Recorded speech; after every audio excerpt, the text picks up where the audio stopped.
നമസ്കാരം. പ്രധാന വാർത്തകൾ.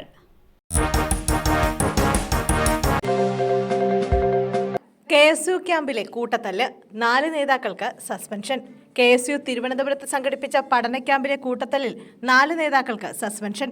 സംസ്ഥാന ജനറൽ സെക്രട്ടറി അനന്തകൃഷ്ണൻ, എറണാകുളം ജില്ലാ സെക്രട്ടറി ഏഞ്ചലോ ജോർജ്, തിരുവനന്തപുരം ജില്ലാ സെക്രട്ടറി ജെറൻ ആര്യനാട്, ജില്ലാ വൈസ് പ്രസിഡന്റ് അൽ അമീൻ അഷ്റഫ് എന്നിവരെയാണ് സസ്പെൻഡ് ചെയ്തത്.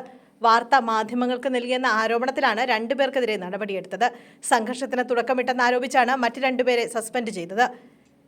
NSU നേതൃത്വമാണ് 4 പേരെയും സസ്പെൻഡ് ചെയ്തത്. സംഭവത്തിൽ KSU ഇന്റേണൽ കമ്മിറ്റി അന്വേഷണം നടത്തും.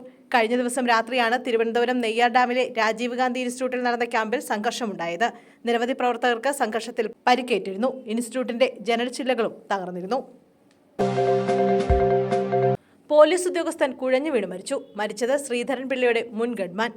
വെള്ളിമാടുകുന്ന് AR ക്യാമ്പിലെ ഉദ്യോഗസ്ഥനായിരുന്ന വടകര മുട്ടുങ്ങൽ തെക്കേമനയിൽ ശ്യാംലാലാണ് മരിച്ചത്. 29 വയസ്സായിരുന്നു. രാത്രി ഡ്യൂട്ടി കഴിഞ്ഞ് കോഴിക്കോട് ബസ് സ്റ്റാൻഡിലേക്ക് പോകവേ ബസ്സിൽ കുഴഞ്ഞു വീഴുകയായിരുന്നു. ആശുപത്രിയിൽ എത്തിച്ചെങ്കിലും മരണം സംഭവിച്ചു. BJP നേതാവ് PS ശ്രീധരൻപിള്ള മിസോറാം ഗവർണറായിരുന്നപ്പോൾ ഗൺമാനായിരുന്നു. CPM ഒഞ്ചിയം ഏരിയ കമ്മിറ്റി അംഗമായ രാജന്റെ മകനാണ്. ബസ്സിന് പിന്നിൽ ബൈക്കിടിച്ച് ചികിത്സയിലായിരുന്ന യുവാവ് മരിച്ചു. കളർക്കോട് ചങ്ങനാശ്ശേരി റോഡിൽ KSRTC ബസ്സിന് പിന്നിൽ ബൈക്കിടിച്ച് ഗുരുതരാവസ്ഥയിൽ ചികിത്സയിലായിരുന്ന യുവാവ് മരിച്ചു.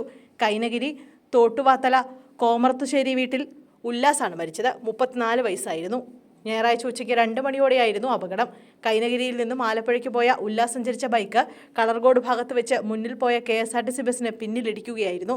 റോഡിൽ തെറിച്ചു വീണ് ഗുരുതര പരിക്കേറ്റ ഉല്ലാസിനെ നാട്ടുകാർ ആലപ്പുഴ മെഡിക്കൽ കോളേജ് ആശുപത്രിയിൽ പ്രവേശിപ്പിച്ചു. സർജറി ICUവിൽ ചികിത്സയിലിരിക്കെ തിങ്കളാഴ്ച രാവിലെയാണ് മരിച്ചത്. ഗുണ്ട വിരുന്നിൽ പങ്കെടുത്ത സംഭവം. ഡിവൈഎസ്പിയുടെ യാത്രയയപ്പിനായി കെട്ടിയ പന്തൽ പൊളിച്ചു. ആലപ്പുഴ ഡിവൈഎസ്പി MG സാബുവിന്റെ യാത്രയയപ്പിനായി കെട്ടിയിരുന്ന പന്തൽ പൊളിച്ചുമാറ്റി. ആലപ്പുഴ ക്രൈംബ്രാഞ്ച് ഓഫീസിൽ കെട്ടിയിരുന്ന പന്തലാണ് അധികൃതർ പൊളിച്ചു നീക്കിയത്. അടുത്ത മാസം റിട്ടയർ ചെയ്യാനിരിക്കുന്ന ഉദ്യോഗസ്ഥനായിരുന്നു MG സാബു. അതേസമയം സംഭവവുമായി ബന്ധപ്പെട്ട് 2 പോലീസ് ഉദ്യോഗസ്ഥരെ സസ്പെൻഡ് ചെയ്തിട്ടുണ്ട്. MG സാബുവിന്റെ ഡ്രൈവറിനെയും AR ക്യാമ്പിലെ അംഗമായ ഒരു ഉദ്യോഗസ്ഥനെയുമാണ് സസ്പെൻഡ് ചെയ്തത്. ഡിവൈഎസ്പിക്ക് നേരെ നേരത്തെയും ഇത്തരത്തിലുള്ള നിരവധി ആരോപണങ്ങൾ ഉയർന്നതായും റിപ്പോർട്ടുകളുണ്ട്. മഴ മുന്നറിയിപ്പിൽ മാറ്റം. 3 ജില്ലകളിൽ ഇന്നും നാളെയും യെല്ലോ അലർട്ട്. കാലാവസ്ഥാ വകുപ്പിന്റെ പുതുക്കിയ മഴ മുന്നറിയിപ്പ് അനുസരിച്ച് ഇന്നും നാളെയും 3 ജില്ലകളിൽ ഒറ്റപ്പെട്ട സ്ഥലങ്ങളിൽ ശക്തമായ മഴയാണ് പ്രവചിക്കുന്നത്. ജാഗ്രതയുടെ ഭാഗമായി ഇന്നും നാളെയും പത്തനംതിട്ട, ആലപ്പുഴ, എറണാകുളം എന്നീ ജില്ലകളിൽ യെല്ലോ അലർട്ട് പ്രഖ്യാപിച്ചു. ബുധനാഴ്ചയും വ്യാഴാഴ്ചയും ഈ 3 ജില്ലകൾക്ക് പുറമെ കോട്ടയം, തൃശൂർ ജില്ലകളിലും ശക്തമായ മഴ ലഭിക്കുമെന്നാണ് കാലാവസ്ഥാ വകുപ്പിന്റെ പ്രവചനം.